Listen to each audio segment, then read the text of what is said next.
नाज़रीन कराम सलाम अलैकुम। मैं हूं सैयद इब्राहिम हुसैन और दानिश हुसैन और आप देख रहे हैं गौहर एजेंसी का ये प्रोग्राम आगाज़ इनकलाब। कौमी तरक्की व कौमी मसाइल के उन्वान पर मुकर्रर हुई सीरीज़ के इस हिस्से में हम उस शख्सियत से गुफ्तगू करने जा रहे हैं कि जिसने वाक़ईन कौम की फ़िक्र और कौम की हसासियत में एक इनकलाब बर्पा किया है। एक ऐसी शख्सियत कि जिसने एक ऐसे मौजू पर कि जो कौम पिछले चंद एक साल से गिरफ़्तार थी और एक ऐसे हाथों में थी कि जिसने कौम को तकरीबन असीर करके रख दिया था। एक ऐसी शख्सियत कि जिसके खुलूस और अखलाक के चर्चे पूरे शहर लखनऊ में हैं। एक ऐसी शख्सियत कि जिसने कौम की जागीरों को संजोने और संवारने के लिए न सिर्फ़ हिंदुस्तान में कोशिश की बल्कि इमाम रज़ा अलैहिस्सलाम के दयार तक का सफ़र किया ताकि वो वहाँ से कसब फैज़ करें और हिंदुस्तान में उस मॉडल का इम्प्लीमेंट करें। मैं दाद देता हूँ ऐसी शख्सियत को, और ये वही शख्सियत है कि जिनके बारे में मैंने जाअल हक़्क़ व ज़हक़ल बातिल की आयत से जिनको मैंने मुखातब किया था। बहरहाल खुदावंद करीम इनकी तौफ़ीक़ात में मज़ीद इजाफ़ा करें। मेरी मुराद हैं जनाब चेयरमैन ऑफ वक्फ़ बोर्ड जनाब सैयद अली ज़ैदी साहब, और हम खुशकिस्मत हैं कि इन्होंने हमको अपना कीमती वक्त दिया। शुक्रिया। नाज़रीन, इंशाअल्लाह हम आपकी कीमती राय के भी मोहताज रहेंगे। नाज़रीन कराम, हमारे सामने मौजूद हैं जनाब अली ज़ैदी साहब जो कि चेयरमैन हैं वक्फ़ बोर्ड के। अस्सलाम अलैकुम। वालेकुम अस्सलाम। हाँ, बहुत शुक्रिया कि आपने अपना कीमती वक्त दिया। ज़ैदी साहब, देखिए, एक बात अर्ज़ ये है कि आपका खुलूस पहली बात तो इसी से दिखता है कि आप इस सर्द में भी, इस ठंडी में भी, यहाँ पे सर्दी में हमें कीमती वक्त दे रहे हैं कौम के हवाले से। खुदावंद करीम आपकी तौफ़ीक़ात में इजाफ़ा करे। और मैंने वाक़ई मैं दिल्ली में रहता हूँ और मैंने आपके अखलाक के चर्चे वाक़ई सुने हुए हैं। शुक्रिया शुक्रिया। ज़ैदी साहब, देखिए, वैसे तो ये कसाफ़त जो है काफ़ी अरसे से है और आप सिर्फ अभी शायद 1 साल 2 महीने शायद आपको हुआ है, 2-3 महीने हुए हैं, और सारी ज़िम्मेदारी आपके सर तो नहीं की जा सकती। लेकिन फिर भी मैं जानना चाहूँगा कि आपने अपने इस अरसे में कैसी और कितनी तब्दीली की है? देखिए, अभी एक साल हमारा जो है ये नया बोर्ड बने हुआ है। 15 नवंबर को जो है आप लोगों की सबकी दुआ से हम लोग वक्फ़ बोर्ड का चुनाव जीते थे, 15 नवंबर 2021 जी। और अब करीब 1 साल और 2 महीने हुए हैं जी। और क्योंकि मुझे ख़ुद भी इस चीज़ का एहसास है कि एक बहुत लंबा अरसा कौम ने जो है वफ़ की तहरीक में दिया अपना वक्त, और यहाँ तक कि जो है एक हमारे मोमिन भाई जो है शहीद तक के हो गए शहीद स्मारक में लाठीचार्ज में, और काफ़ी जुल्म व सितम सहा, रुसवाई सुनी सही। जी जी। और मौलाना सैयद कल्बे जवाद साहब क़िबला ने ख़ुद ज़ाती तौर पे जो है काफ़ी परेशानियाँ उठाई। उनके साथ जो लोग थे उन्होंने परेशानियाँ उठाई, जो नौजवान इस तहरीक में साथ थे वो जेल गए, उनके ऊपर झूठे मुकदमे जो है पिछली सरकार ने लगाए और उनको बाकायदा जो है एक क्रिमिनल के रूप में जो है दिखाया गया कि एक दबाने के लिए कौम की आवाज़ को जो भी पिछली सरकार कर सकती थी उसने किया। और अब की अल्हम्दुलिल्लाह जो है इस सरकार में मौलाना कल्बे जवाद साहब ने दोबारा से जो है वक्फ़ बोर्ड को जो है एक साफ़ सुथरा वक्फ़ बोर्ड जो है बनाने के लिए मुख्यमंत्री जी से इल्तिजा की। उन्होंने उनकी बात सुनी अल्हम्दुलिल्लाह, और अब की जो हमारा बोर्ड बना उसमें मौलाना कल्बे जवाद साहब को कामयाबी मिली। और क्योंकि एक लंबा अरसा क़ुरबानियों का, ज़हमतों का है, तो मुझे पता है कि मेरे ऊपर जो है क्या ज़िम्मेदारियाँ हैं और सबकी निगाहें हमारी तरफ टिकी हुई हैं कि अब ये क्या करते हैं, क्या तब्दीली होती है। अल्हम्दुलिल्लाह रब्बिल आलमीन दीनी और दुनियावी मामलात से थोड़ा बहुत जो है आशना है, इसलिए हमने सबसे पहले जब हम बोर्ड का चुनाव जीते तो हमने कहा कि हम सबसे पहले उनका हक़ वापस लौटाएंगे कि जिनका छीना गया था। सुभान अल्लाह। जिनसे उनके औक़ाफ़, ज़ाती औक़ाफ़, ख़ानदानी औक़ाफ़ छीन लिए गए थे, दूसरे लोगों को, चोर बेईमान लोगों को उसमें मुतवल्ली बना दिया गया था, उनकी ज़ेर निगरानी दे दिए गए थे। हम उनके हक़, उनके हुकूक़ वापस करेंगे। फिर जो हमारे कौमी जो है इदारे हैं, क्योंकि हमारी लड़ाई वक्फ़ बोर्ड की जो थी में पहले भ्रष्टाचार में की जो थी वो इसलिए थी क्योंकि वक्फ़ बोर्ड उसके अधीन जो हैं वो हमारी सब दीनी जो है इदारे हैं और हमारी जो है वो जगहें हैं, करबलाएँ हैं, कब्रिस्तान हैं, दरगाहें हैं कि जिनसे कौम को दिली लगा हुआ है। और इनकी ज़्यादातर जायदादें जो हैं वो खुर्द-बुर्द कर दी गई हैं। और जिस तेज़ी से एक संगठित रूप से वफ़ की जायदादों को जो है बेचा जा रहा था, कब्ज़े कराए जा रहे थे, तो अगर इसके अंदर जो है अब मज़ीद किसी तरह की जो है और कोई इन लोगों को वक्त दे दिया जाता है तो शायद ये जो है, अब आप जानते ही हैं कि इलाहाबाद में इमामबाड़ा तक के जो है बिस्मार करके कॉम्प्लेक्स बनाने की जुर्रत कर दी गई थी, जबकि इलाहाबाद भी कोई मोमिनों से खाली जगह नहीं है। और वहाँ के मोमिनों ने खैर अल्हम्दुलिल्लाह उसके लिए लड़ाई लड़ी, उसको रोका गया, उसमें CBI ने FIR भी दर्ज की। तो यहाँ तक कि इनकी हिम्मतें बढ़ गई थी। मैं जनाब आपसे जानना चाहूँगा कि इस दरमियान में जो आप अर्ज़ कर रहे हैं तकरीबन कितना नुकसान इन्होंने किया होगा क़ब्लन? देखिए, इसका तो आंकलन करा जाना जो है बड़ा मुश्किल है जी, लेकिन जिस तरह से इन्होंने जायदादें बेची और जिस तरह से साल भर में हम लोगों के निगाहों के सामने से जो चीज़ें निकल रही हैं और जो नुकसानात नज़र आ रहे हैं, वो जो है बेशकीमती जायदादें जो है कौम के हाथ से निकल गई, उनके ऊपर कब्ज़े हो गए, मुकदमे चल रहे हैं, उसके ऊपर लड़े जा रहे हैं, कई हाथों में बिक गई, वो बड़ी मुश्किलात जो है उनके अंदर आ गई हैं।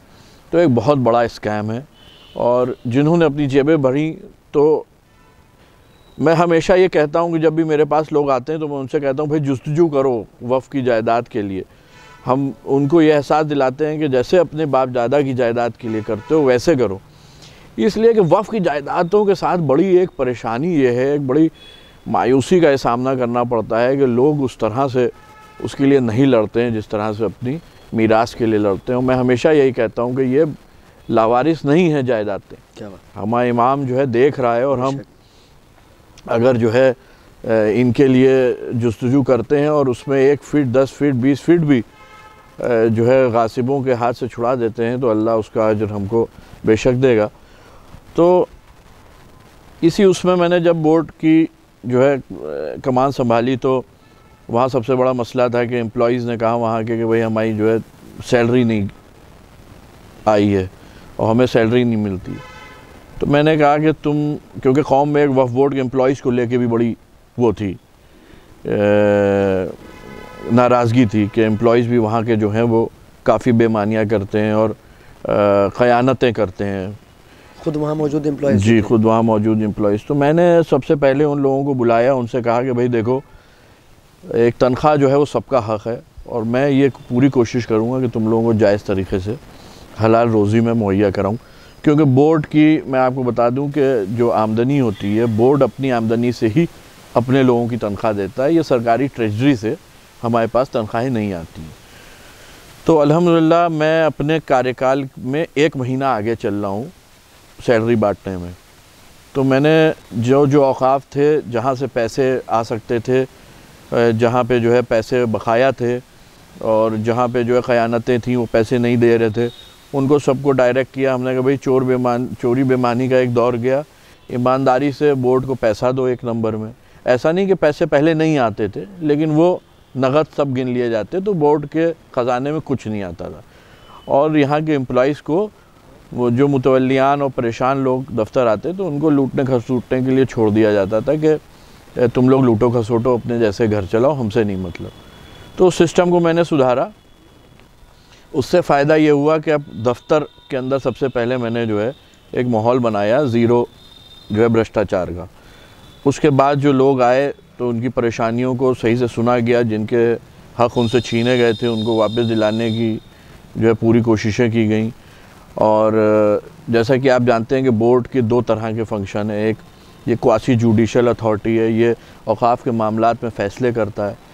तो अल्हम्दुलिल्लाह रब्बिल आलमीन हमने जितने फ़ैसले किए उसके अंदर सिर्फ 10% लोगों को हमारे फ़ैसलों से मैंने सुना हाँ। मैं ज़रा खुलकर सवाल आपसे कर रहा हूँ कि मैंने सुना आप कई मौके पे हाफ हार्टेड हो जाते हैं जी। जिसे कहें कुछ लोगों को हटाते वक्त मुतवल्लियान को। मसलन देखिए, हमने पहले भी आपसे अर्ज़ किया कि अभी तो शुरुआत है सिर्फ, जी जी, लेकिन फिर भी और इतना ज़्यादा जिसे कहें कि कसाफत है कि जिसकी कोई शुमार नहीं है, लेकिन फिर भी मसलन हाफ हार्टेड हो गए आप। कुछ लोग हैं कि जिनको आपने मुतवल्लियान साबित शुदा हैं, करप्टेड हैं, आप कह रहे हैं ज़ीरो टॉलरेंस है हमारे लिए करप्शन के लिए, लेकिन उसके बावजूद आपने उन लोगों को अब तक मुतवल्ली के ओहदे से नहीं हटाया। नहीं, आप जो है, मैं तो ये चैलेंज करता हूँ कि कोई भी ऐसा मुतवल्ली पूरे प्रदेश में जो कि भ्रष्टाचार के मामलातों में लिप्त है, उसको बोर्ड की 1% भी पुष्पनाही नहीं है। कार्रवाई सबके खिलाफ चल रही है। जितने 1 लाख के औकाफ थे जिनके अंदर हमारे पास शिकायतें आईं, करीब 35-36 औकाफ थे 1 लाख के जो बोर्ड में दर्ज थे, जो वोटर भी होते हैं मुतवल्ली कोटे के चुनाव में, उनमें से 18 लोगों के खिलाफ एक ही साल के अंदर कार्रवाई करके उनको मुतवल्ली पद से हटा दिया गया। और वहाँ पे जिनको जो वफ़ अलल खैर थे, वहाँ कम्युनिटी से रिकमेंडेड लोगों को मुतवल्ली बनाया गया है। खुदा सलामत रखे आपको। ज़्यादातर मस्जिदों के मामले में, जहाँ पे मस्जिदों के मामले हैं, वहाँ पे मौलाना लोगों को मुतवल्ली बनाया गया है कि जिसमें वो मस्जिदों का अच्छे से इस्तेमाल कर पाएँ। वहाँ पे इदारे जो कौम के लिए खुले दीजिएगा जो आप मौलवी का बता रहे हैं। एक जैसे लखनऊ में ही हमारी एक मस्जिद थी राजाजीपुरम में, मस्जिद उमराव महल, बिल्कुल आप समझ लीजिए लावारिस पड़ी हुई थी। वहाँ नमाज तक के नहीं होती थी। वहाँ जो है मौलाना मज़ाहिर इमाम साहब को मैंने उसकी तौलियत दी और मैंने मौलाना साहब से कहा कि मौलाना साहब, इस मस्जिद में आप जो है नमाज क़ायम कराइए, इस मस्जिद में आप जो है मकातिब क़ायम करिए, और ये जो वाकिफ़ों की मंशा थी, कम से कम उनको जो है ये अपनी जायदादें वफ़ करने का सवाब मिले। और वहाँ जो काबिज़ लोग थे उनके ऊपर कार्रवाई करिए। और कल भी यहीं मेरे जो है जहाँ आप आवास पे बैठे हैं, यहाँ जो है वो भी थे और किराएदारों से जो है किराया तय कराने की मामला चल रहे थे। बेहतरीन आपकी कोशिश है और वाक़ई ये एक पसंद करदनी व ज़िक्र करदनी व लायक़-ए-दाद आपकी कोशिश है। जनाब, मैं ये जानना चाहता हूँ, देखिए मेरी एक रिसर्च है जो एक MLA के बयान पे आधारित है। 2012 व 13 में उन्होंने शायद एक बयान दिया था जो पार्लियामेंट में दिया गया था, एक रिपोर्ट की 30,000 करोड़ की कुल वक्फ बोर्ड की प्रॉपर्टी है इंडिया में, तकरीबन 30,000 की। अब हो सकता है अब ज़्यादा हो या कम हो, इस वक्त की नहीं मालूम मुझे, जो मुझे ऑन रिकॉर्ड उस वक्त मिली थी गूगल पे। तो अगर हम रेवेन्यू की बात करें क़िबला, देखिए आप तो मुझसे बेहतर जानते हैं क्योंकि इस वक्त मैं बाहर से, मेरा सोशल मीडिया से जान लेना, कुछ पढ़ लेना, एक अंदाज़ा लगाना अलग बात है, कैलकुलेशन, बट आपकी कैलकुलेशन अलग है। मैं ये जानना चाहता हूँ कि जितने भी स्टेट्स हैं, मिसाल के तौर पे न सिर्फ यूपी, बंगाल, बल्कि कई जगह तो मिक्सअप भी है कि कर्नाटका में मसलन मिक्सअप भी है, तो इन जगहों पे इसका रेवेन्यू जो है वो कैसे हो रहा है? देखिए, पहले मैं आपको एक चीज़ जो है बहुत बेसिक बता दूं कि वक्फ बोर्ड के पास पूरे हिंदुस्तान में 1 फीट भी जगह नहीं है। ये औकाफ जो हैं, इसके अधीन लोगों ने जो धार्मिक क्रियाकलापों के लिए, धार्मिक कामों के लिए, और ख़ास करके अगर हम बात करें शिया सेंट्रल वक्फ बोर्ड की, तो इसके अंदर ज़्यादातर हमारी जो है मस्जिदें हैं, इमाम बारगाहें हैं। और क्योंकि आप जानते हैं कि इमाम बारगाहों में ही हमारे क्या तदफीन होती है, लोग ज़्यादा से ज़्यादा जो है दफन होना चाहते हैं इमाम बारगाहों में, तो वो इमाम बारगाहें जो है कब्रिस्तानों में तब्दील हो गई हैं, तो हमारे कब्रिस्तान हैं।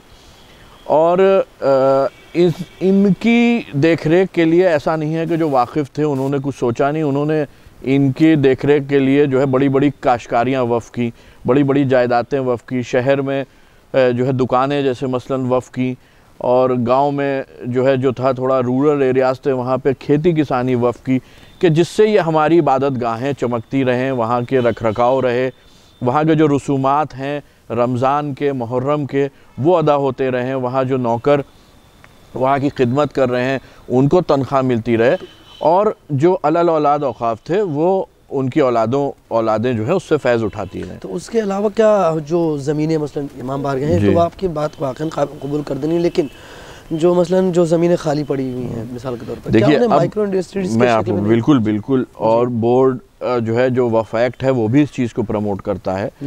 इसके अंदर देखिए मसला ये है कि पहले जो अगर वफ़ अलल खैर में है प्रॉपर्टी, तो बोर्ड जो है उसको मुतवल्ली जिनको बनाता है उनसे बात करके अपना उसको डेवलप कर सकता है और उसको पब्लिक के इस्तेमाल में और वफ़ के इस्तेमाल में, और उससे पब्लिक फ़ैज़ उठाए, कौम फ़ैज़ उठाए, लाया जा सकता है। वफ़ अलल औलाद के मसले में, क्योंकि ये अलल औलाद औक़ाफ़ जो होते हैं ये घर के औक़ाफ़ होते हैं लोगों के, और इनके बाबा अजदाद जो वफ़ कर गए होते हैं जायदादें, तो ये इनके लिए होती हैं कि ये बेचे ना, और इससे जो वफ़ नामा होता है, वाक़िफ़ की मंशा होती है, वो अदा करते रहें और उनको इसाले सवाब पहुँचे। अब हमने क्या किया कि इन औक़ाफ़ों की जहाँ पे आमदनियाँ छुपाई जाती थी, तो मात्र 39 लाख रुपए पिछले बोर्ड के पास साल में पैसा आया था, मात्र 39 लाख रुपए। हमने साल भर के अंदर इन जगहों पे ऑडिट करा के, इन जगहों के उसको इस बोर्ड में जो है, जो औक़ाफ़ों से पैसा नहीं आता था, जो औक़ाफ़ जो है अपनी वो छुपा रहे थे आमदनी, या जहाँ से पैसा आता तो था लेकिन नगद गिन लिया जाता था और वो बोर्ड के ख़जाने में नहीं जमा होता था, वो लोगों के जो है अपने ज़ाती उसमें ख़र्चा हो जाता था, उसके ऊपर रोक लगाई। और आप यकीन मानिए कि हमने अब की जो हमारी रिपोर्ट हमने माननीय मुख्यमंत्री जी को अभी 10 दिन पहले उनके आवास पे मुलाकात में दी है, तो उसमें हमने पुरानी और नई बैलेंस शीट सब लगाई है, सारा डेटा लगाया, तो 1,61,00,000 रुपए हमने इस साल जो है वसूला है। और उससे हमने अपने एम्प्लॉइज़ की सबसे पहले सैलरी जो है स्ट्रक्चर को वो किया है कि उनको सैलरी लगातार जाए, कि जिससे किसी तरह का कोई बहाना। आपने इतना माशाल्लाह में खिदमत कर रहे हैं, आप बता रहे हैं, उसके बावजूद सोशल मीडिया पे एक ज़बरदस्ती का एक प्रोपगंडा रहता है, लोग कुछ भी पोस्ट कर रहे हैं, कुछ भी। तो आप पर्सनल लेवल पे नहीं, बल्कि एक वक्फ बोर्ड एक पूरी मुहिम है, उस मुहिम के हौसले को पस्त होने की वजह या उसकी छवि को धूमिल करने के लिए कम से कम देखिए, मैं आपकी बात बिल्कुल सही है, मैं यकीन रखता हूँ काम करने में जी। अब जैसे मैंने आपको बोर्ड का एक फाइनेंशियल रोल बता दिया कि हमने उसमें जो है 4 से 5 गुना जो है बढ़ोतरी की और हम इसको पटरी पे ले आए। ऐसे ही बोर्ड का जो मैंने एक आपको रोल बताया कि हम औक़ाफ़ों के सिलसिले में, तौलियतों के सिलसिले में फ़ैसला करते हैं, तो हमने करीब 300 तौलियतें पिछले साल बाँटी। 300 तौलियतों में सिर्फ 10% लोग हमारी फ़ैसलों से, बोर्ड के फ़ैसलों से नाराज़ होकर वफ़ ट्रिब्यूनल गए, जो हमसे ऊपर अदालत है। 90% सिर्फ 90% लोग हमारे बोर्ड के फ़ैसलों से राज़ी थे, अल्हम्दुलिल्लाह। ये बेहतरीन वोट शेयरिंग है जी। और मात्र 10% लोग 30 मुकदमे वफ़ ट्रिब्यूनल गए, जिन 30 मुकदमों में आदेशों के परीक्षण के लिए वफ़ ट्रिब्यूनल, एक 3 जजों की एक वफ़ ट्रिब्यूनल बैठा हुआ है, उसने मात्र 5 मामलों में बोर्ड के आदेशों को स्टे किया। बाकी 25 में मामलों में सुनवाई चल रही, मतलब 5 मामले उसको बोर्ड, उनको ऐसे लगे कि ये इन्होंने गलत फ़ैसला लिया।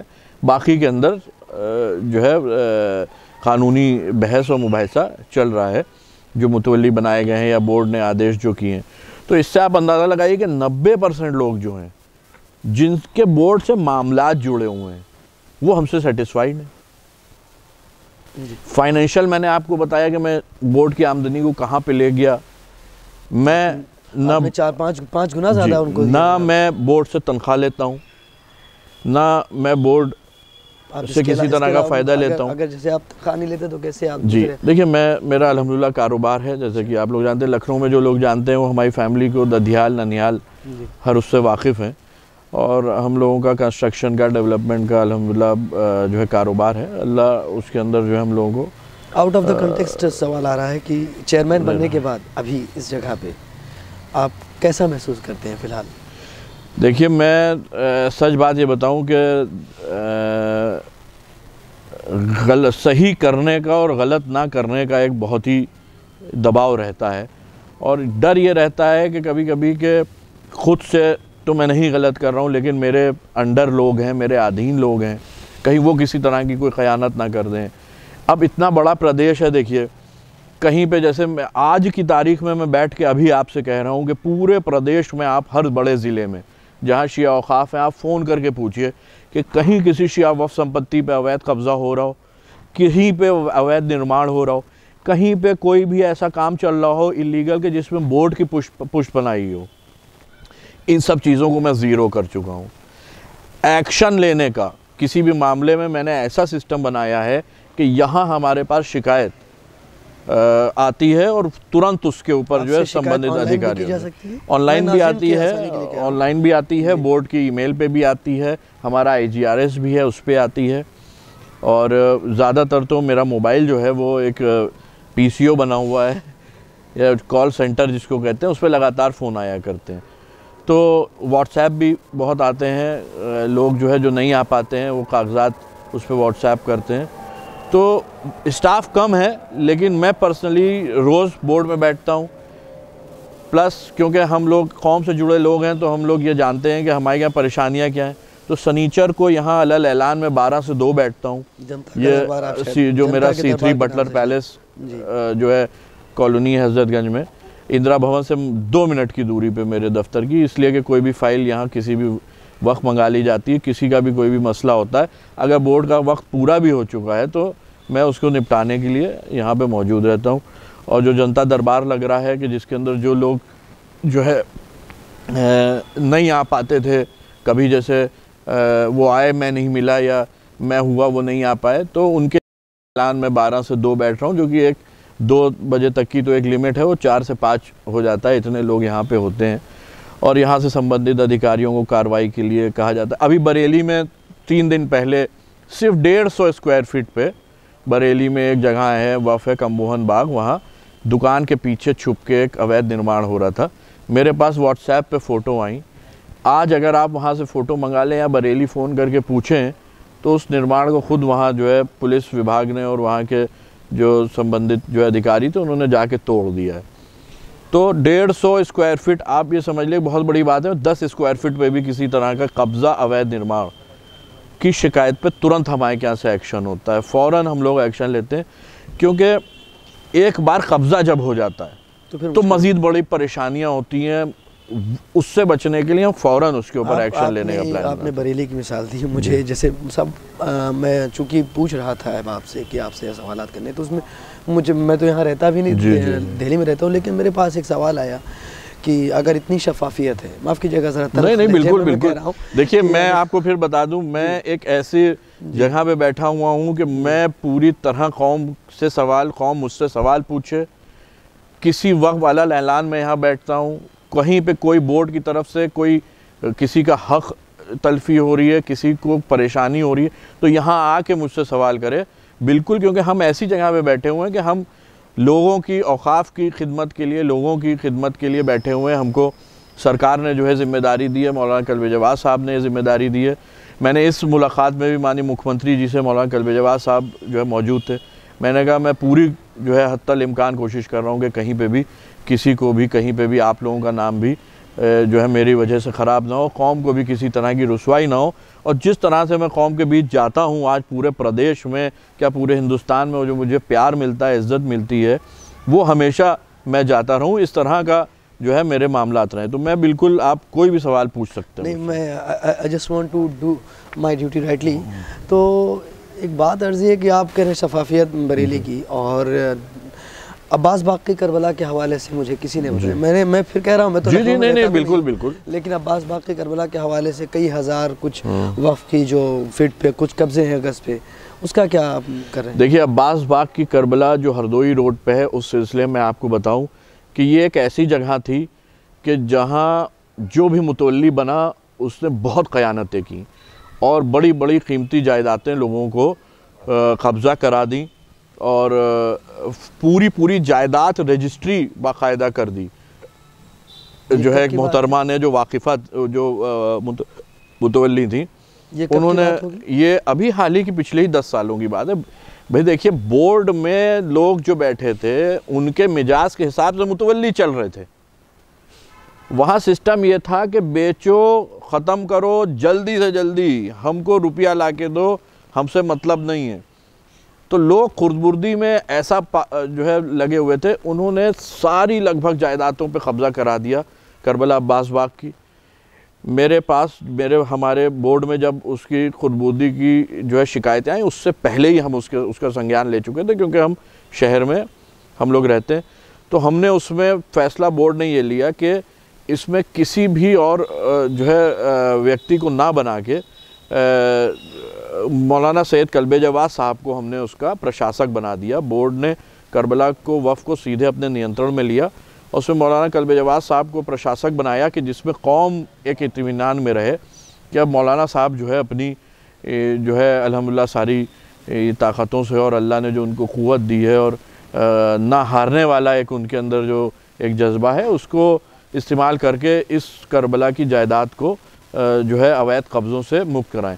तो उसमें हमने बाकायदा जो है टीवी चैनलों पे, बड़े नेशनल चैनलों पे, स्टेट टेलीविज़न पे उसके बारे में जो है सूचना दी। जी टीवी ने उसकी ख़बर चलाई, आज तक ने उसकी ख़बर चलाई। ज़िला प्रशासन को हमने उसके ऊपर आमादा किया कि आप इसकी पैमाइश कराइए, पैमाइश करा के हमारे जो नंबरान हैं उनको पूरा करिए।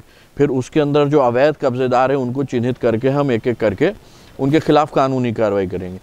क्योंकि मैंने फिर जैसे इससे पहले आपको बताया था, एक बार जब कब्ज़ा हो जाता है तो उस कब्ज़े को छुड़ाने के मामला जो है फिर सिविल कोर्ट में, वफ़ ट्रिब्यूनल में, वफ़ के मामलात में चले जाते हैं, तो सरदर्दी बढ़ जाती है और लोग पेचबंदी करते हैं।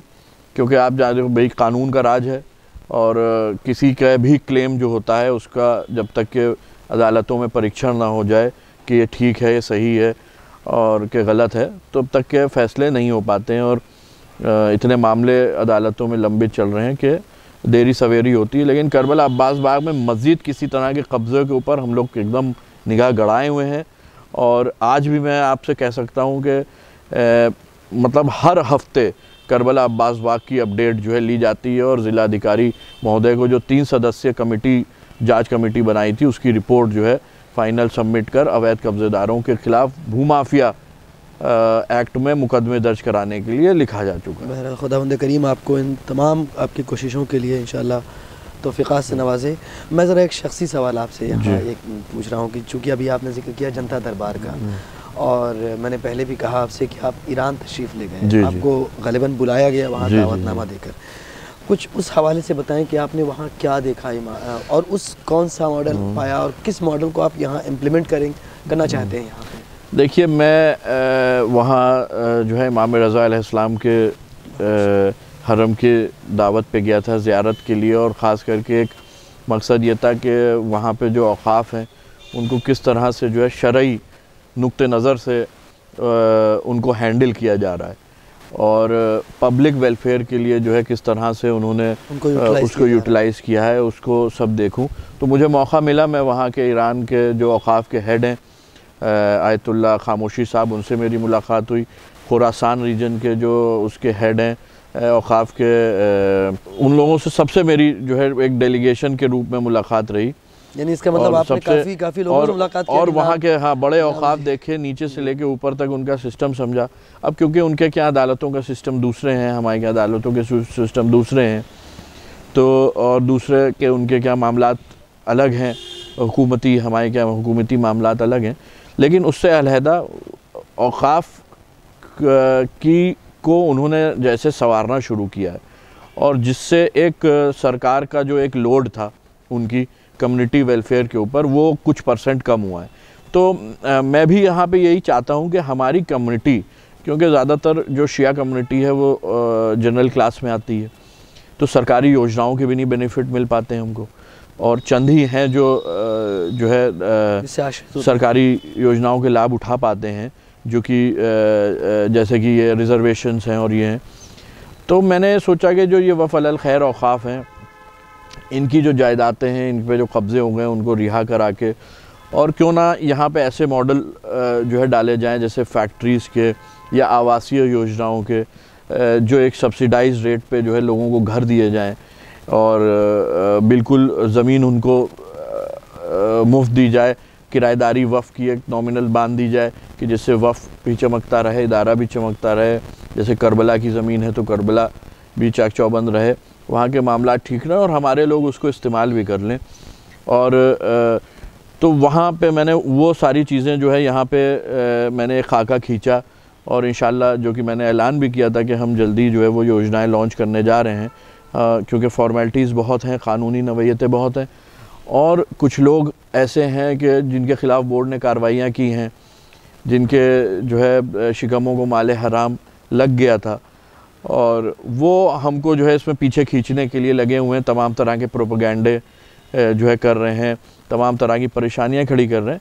लेकिन अल्हम्दुलिल्लाह रब्बिल आलमीन हम जो है अपने इरादों में बिल्कुल पक्के हैं और हम किसी की जो है झूठा प्रोपेगेंडा और झूठी जो है बातें उड़ाने पे आने वाले नहीं हैं। और हम इन औकाफ़ों को इंशाअल्लाह वक्त लगेगा, लेकिन हम अपनी कौम को, अपनी आवाम को दिखाएंगे कि कैसे बहुत सी चीज़ें की जा सकती थी जो नहीं की गई, और वो इंशाअल्लाह हम करके दिखाएंगे कि कौम हमारी जो है इनसे कैसे फ़ैज़ उठाती है। खुदावंद करीम आपको इंशाअल्लाह कामयाब फरमाए। मेरे एक आखिरी आपसे सवाल है, बल्कि यूँ कहूँ कि अक्सर ऐसा होता है क़िबला, देखिए एक तल्ख़ हकीकत है जी जी कि हमारी जो अर्बन एरियाज़ के लोग हैं, शहरों के लोग हैं, वो मुस्तफ़ीज़ हो जाते हैं, लेकिन रूरल एरियाज़ के जो आम इंसान हैं, आम शियायान हैं, वो शायद इतना मुस्तफ़ीज़ नहीं हो पाते, या फिर वो लोग जो होमलेस हैं, बिल्कुल गरीब हैं, आप तक आने की भी रसाई उनकी नहीं है, तो उन तक पहुँचने के लिए कोई सिस्टम क्या आप क्रिएट करना चाहते हैं?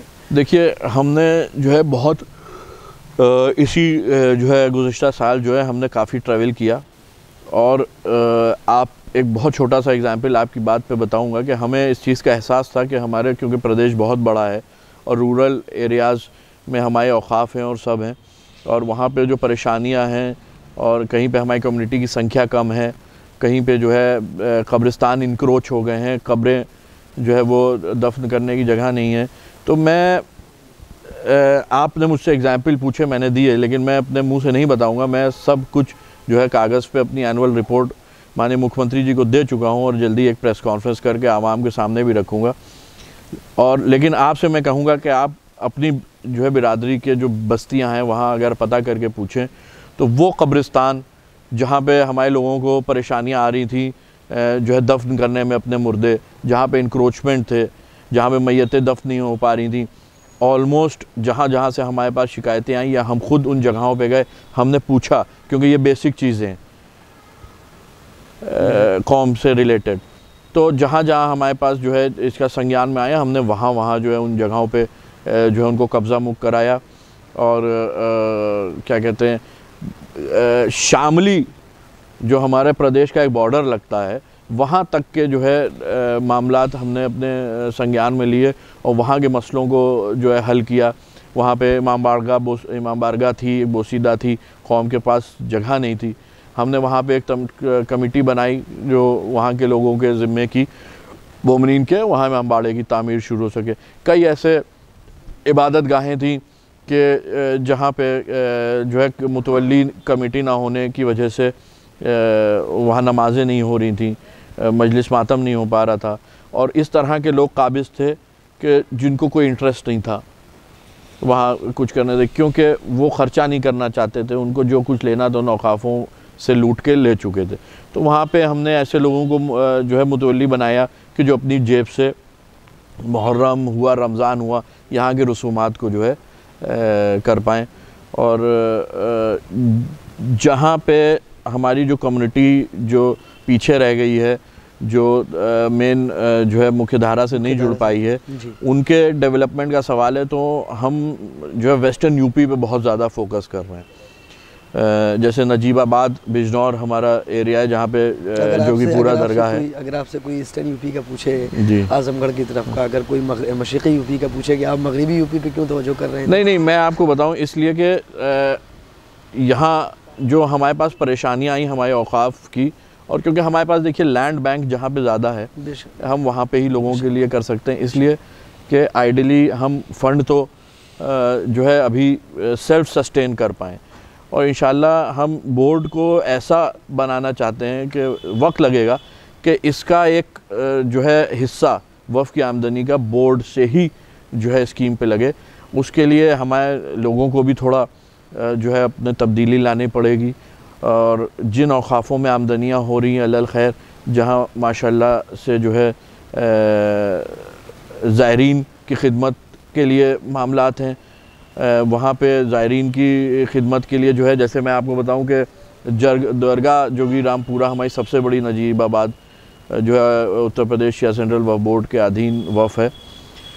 वहाँ पिछले 3 महीने में अल्हम्दुलिल्लाह कम 1 करोड़ रुपए से ज़्यादा वहाँ के डेवलपमेंट के लिए जो है लगाया जा चुका है, और मुसलसल वहाँ पे जो है डेवलपमेंट का काम जारी है कि वहाँ पे आने वाले ज़ायरीन को हम कैसे बेहतर से बेहतर जो है सुविधाएं दे सकें। वहाँ हमने एक ज़बरदस्त कमेटी जो है बनाई है पिछले साल, जो कि एक जो है बहुत ही काबिल तारीफ़ काम कर रही है। और पूरे जो है वेस्टर्न यूपी में जो है तारीख़ में ऐसा कभी भी वहाँ नजफ़ हिंद में काम नहीं हुआ है जो इस वक्त चल रहा है। ऐसे ही जो है जहाँ पे इदारों के मामलात हैं, जहाँ पे जो है कमेटी फ़ैज़ उठा सकती है, उससे वो सब हमारे जो है ज़ेरे निगरानी है, जिनके अंदर हम ऐसी पॉलिसीज़ बना रहे हैं कि करबलाएँ हैं, दरगाहें के जहाँ पे गल्ला का पैसा आता है, जो कौम हमारी जो है मौला के नाम पे डालती है, तो हम इसको खूबसूरत से खूबसूरत किस तरीके से इस्तेमाल कर सकें। तो कई जगह पे जहाँ पे लाख सवा लाख रुपए महीने के आते हैं गल्ले के, हमने वहाँ के मुतवल्लियों को एक जो है खाका तैयार करके दिया है कि 1% कुछ परसेंट हिस्सा जो है वहाँ की चाक चौबंद में लगेगा, कोई डेवलपमेंट का काम वहाँ होना है वहाँ लगेगा, एम्प्लॉइज़ जो देख रेख के लिए बेहतर से बेहतर रखे जाएंगे, साफ़ सफाई के लिए टॉयलेट्स मुहैया कराए जाएंगे, वहाँ पे स्टाफ रखा जाएगा अलग से साफ़ सफाई के लिए, उनसे अलहदा एक हिस्सा वहाँ आने वाले पैसे का हमारी जो है कम्युनिटी पे ख़र्चा होगा। बेसहारा है जिसकी बच्चे की फ़ीस जानी है, किसी के जो है मेडिकल का कोई एक्सपेंसेस हैं, तो वो वहाँ से दिए जाएंगे जो वफ़ अल खैर की जगह हैं। तो इस सिस्टम को हम पटरी पे ले आए हैं अल्हम्दुलिल्लाह। और अभी क्योंकि 1 साल 2 महीने हुए हैं, तो इंशाल्लाह हमें उम्मीद है कि जैसे जैसे वक्त गुज़रेगा कुछ लोगों का माइंडसेट भी चेंज करना है कि जो है बहुत ज़्यादा जो ये पैसा है जो औक़ाफ़ की आमदनी से आ रहा है, इसको जो है बर्बाद नहीं करना है, इसको कम्युनिटी के ऊपर लगाना है, कम्युनिटी के वेलफेयर पे लगाना है, बच्चों की एजुकेशन पे लगाना है और ऐसी बेसिक कामों पे लगाना है कि जिससे हमारी कौम जो है मजबूत हो सके। बहुत शुक्रिया आपका कि आपने अपना कीमती वक्त दिया। मैं चाहता हूं कि मैंने चूँकि सुना है कि आपने यूथ एम्प्लॉयमेंट पे भी शायद कुछ काम किया है, तो मैं चाहता हूं आप आज के हमारे जो यूथ हैं उनके लिए अपना कुछ पैगाम आपने। देखिए, यूथ एम्प्लॉयमेंट के लिए सबसे पहला बेसिक जो चीज़ है वो हम कई NGOs हैं जो काम कर रही हैं एम्प्लॉयमेंट के सेक्टर में, जो कि कोचिंग भी दे रही हैं और एम्प्लॉयमेंट से रिलेटेड जो है कंसल्टेंसी और वो भी दे रही हैं। उनसे हमारा जो है राब्ता हुआ है, उनके प्रपोज़ल हमारे पास आए हैं। तो जैसा कि मैं बताऊं, सबसे पहले तो जो हमारी सरकारी जो है नौकरियां, सरकार इतनी नौकरियां देती है, कम से कम 7 उत्तर प्रदेश गवर्नमेंट के अंडर ही ऐसे इदारे हैं कि जहां डायरेक्ट रिटन एग्ज़ामिनेशन से जो है जॉब मिलती है। आप रिटन एग्ज़ाम पास करिए और आपको जॉब मिल जाती है, सरकारी नौकरी मिल जाती है। तो ये सारा जो है हमारे बोर्ड में हमने एक डेस्क बनाई है कि जहाँ पे जो लोग जो है बच्चे हैं उनको जानना है और अप्लाई करना है, तो वो हमारे क्या आए और वहाँ से उनके लिए जो है एक सपोर्टिंग स्टाफ बैठा हुआ है जो उनको वहाँ से अप्लाई करा देगा, सारी नो हाउ बता देगा।